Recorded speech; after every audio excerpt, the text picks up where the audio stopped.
Hey, well, today on Nova Legends podcast, I got Coach Sherman Rivers from Patriot High School back with me today. There's some really good news from Patriot High School. They won on Friday and they advanced to the state semifinals. So Coach, welcome back. Thank you. Appreciate you having me again, man. It means we're doing good. So Exactly. Yeah, I won't talk to folks unless they win. right. Yeah. Well, look, sorry to hear about your son. Hopefully he's good enough to come to the game tomorrow. We'll see. Like I said, a little stomach bug, man, and just like I said, he was all good, and then yesterday he started feeling bad. And it's kind of carried over to today. So hopefully he'll be squared away by this evening. Yeah. Well, at least he's not. Yeah, he's got 14 years or so before he's going to be in your starting lineup. So at least you can, at least you can put a lineup together tomorrow. If he develops right, it'd be sooner than that. Exactly. Yeah, you do us some seniors. You do us some seniors graduating, so you have to put them in there next year. So right. Well, look, let's talk about James River. Before we get to James River, though, how was your week of practice last week? You had a big win. You won the Region 6C the Friday before. You had a long week for practicing. How did it go? I was good. I mean, listen, I think that during this time it's kind of hard, obviously, to have the layoff, but we needed it. Those 3 games and in the week on Monday, Wednesday, Friday, especially with Wednesday being what it was, and then playing our rival Battlefield on that Friday in the regional championship. We had some guys had some little bumps and bruises, which I'm sure everybody does at this time of year. So, we kind of like eased into it. We didn't have practice on that Saturday. Just did a lot of shooting and lifting on the Monday. And then the Tuesday, Wednesday, Thursday, we kind of got back to our regular practice. But at this point of the year, I've said it to you guys before, I'm only practicing 45 minutes to an hour. So, is that right? Yeah. As a player, I played for a coach in college that thought you had to be in the gym for 2 hours and 45 minutes and watch film for an hour and a half. So I remember thinking, I was like, if I ever become a coach, I am not going to do this. So plus no water breaks either. Right. Yeah. So what was the game plan going into Battlefield? And I'm sorry, for James River, and did it go to plan? I understand from reading Inside Nova, it was kind of a crazy game, went back and forth. It really didn't go back and forth. They played well in the first quarter, and we had to get some nerves out of our system. But we got up 15 in the middle parts, and then in our classic fashion, which we've done the last 3 games, we kind of took our foot off the gas, and they got back into it. Became a 1-possession game, kind of like how the Battlefield game did, and Potomac game. We were up 11 in that game and got down 7. So, it's one of those things that you try to get. As high school kids, so you have to remember that. But just finishing teams off and do they, James River was a good team. They got a lot of guys that can shoot it. We were able to get to those shooters early on, so they didn't really have a lot of clean looks. And then, credit to their coach, they made an adjustment to the things that we were doing to get themselves some open looks, and they started to make them. So we had to make another adjustment, and then we closed it out and ended up winning by 11.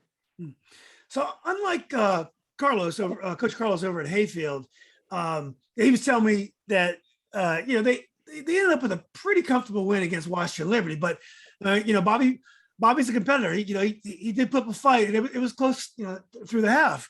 And he was saying, everyone was like, "What happened?" And he's, Hayfield has not had a lot of close games this year. So when they do have a lot of close games, everyone's not really used to it.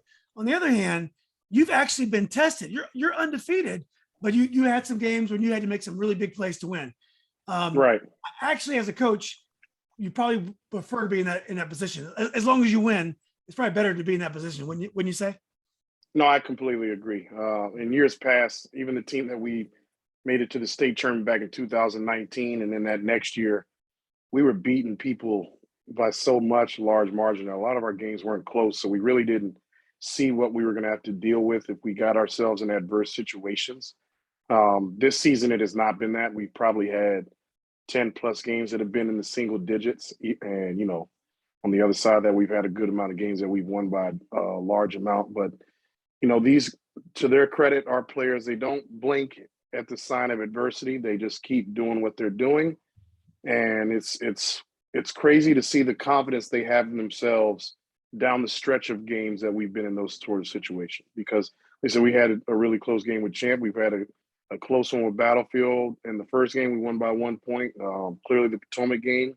We had a game against Henrico down at the Christmas tournament that was, back and forth for a little bit. So we've played in games where we've dealt with situations. We've dealt with cramps. We've dealt with guys in foul trouble. We've dealt with our leading scorers not being able to throw it in the ocean. So we've kind of seen the gauntlet of things that could happen, and we're prepared.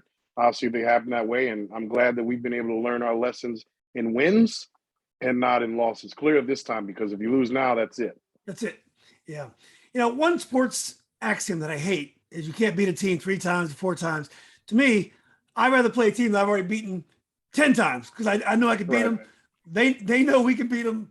That's how I feel. When I hear that, I'm like, all right, whatever. But when we're going into the game, is there anything special you got to say to the kids so they're not complacent?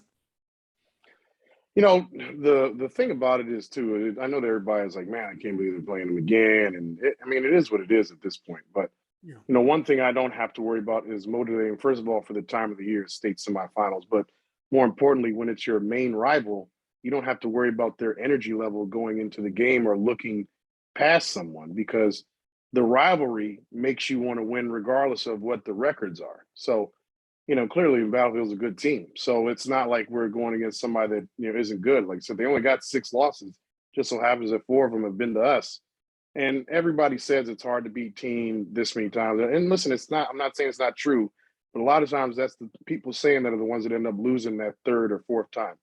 So, we're going to try to do our best to come out there. I'm sure they're going to have a game plan that might be a little bit different. At least I would assume so, seeming that the other 4 haven't gone their way. But we know we're going to have to be on our game, because we know they're going to come in ready to play. And the fans are obviously going to be on both sides, but they're going to be pretty live and active. So, yes, it's many of the folks that watch my channel may not know much about Battlefield. So quickly, just give me a rundown of their team. What's their style and what do you expect? They got a lot of guys that can shoot it. They got a good inside presence, good post player. They play really hard. Like I said, I think that they've done an excellent job this season. When you look at them on paper, you might not necessarily think that they're going to be as good as they are, but when you see them in person, it's completely different. So they got some guys that can make some plays, and clearly some guys that can have helped them win some games. We spoke before about a couple of the players that we had with us previously that are over there, and I'm pretty sure that they had 36 combined points in their state quarterfinal win. So we know about those guys, and clearly at this point we know about the rest of them. So they're a good team. We got to come out and execute and really make sure we get the shooters, because they can shoot the basketball, and they do an excellent job of getting on the offensive glass, which for a team that's not overly big, that's a big plus for them. Yeah. Well, look, you got a big home court advantage tomorrow night. If you had your wish, would we have a doubleheader at a place where everyone can go watch both games, like at George Mason, let's say, or Robinson? Everyone can watch both games, or are you happy it's at Patriot and you just take the advantage because it's given to you? Well, since I'm the home team, I'm happy about it. If I was the road team, I'd be saying something different. I come from obviously the old AAA and the Northwest region. We weren't lucky enough, like you northern regions, to have a tournament at George Mason. We still were playing neutral site games at high school. So when I was in high school, we played at Woodbridge for a state quarterfinal and Garfield for another one. Obviously, it's not necessarily normal to have a state semi in your own gym, but I'll take it. Since we're the team that has it, so I'm definitely not going to complain about it. But having those games at a site, it kind of, like I heard your podcast talk about it. It takes away from not having everybody there and it being an event.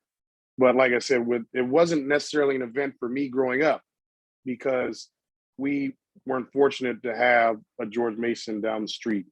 And obviously down in Richmond, they had VCU that they were playing at. Back then, they were playing at the Scope down in Norfolk for that area. So, it is what it is. Like I said, being the home team, I'm happy with it. So, Coach Kendall Hayes, your coach at Potomac, he tells wonderful stories about going to Averitt College and playing GW, and he tells a story about going down to Roanoke and playing Fleming, all the home cooking you get at a regional. Those are regional finals, I believe. But anyway, I hope, and my goal in the offseason is to get on whatever whatever soapbox I have and try to get the get a get a reasonable put the state tournament where it belongs. I mean, it's not your guys' fault. All you can do is coach your team and get them ready. And you guys done a great job. We've had great action. And anyway, I think folks who go out to Patriot are going to see a great show tomorrow because you guys put on a phenomenal show. And I would recommend folks. I would recommend folks buying their tickets early because I can see a place selling out tomorrow night. Oh, no question. Just the last game, I can't tell you how many people got churned away because they didn't get their tickets beforehand. So hopefully everybody's on top of that link and making sure they get their tickets before they get there, because there's, as much as that last game had a lot of people there, it wasn't a rivalry with a school that's literally 15 minutes away from where you're located at. Yeah, well, it's going to be great. And Coach, I wish you the best of luck. You're one game away from what your goal was when you began the season, and you've done a tremendous job. You got a great team. I wish you the best, and I really, it'd be great if we can see you in Richmond on Friday. I hope that we're doing another one of these before Friday. That means that we did what we're supposed to do tomorrow. So that's right, because I don't even know the battle. I don't even know the Battlefield, Coach. So I need you to win this so I can get one more podcast in. I like the way you're thinking. All right, Coach. Well, best luck. I can't wait to hear how you guys did. All right, appreciate it, Julian. All right, buddy. Take care. Yeah. Bye now.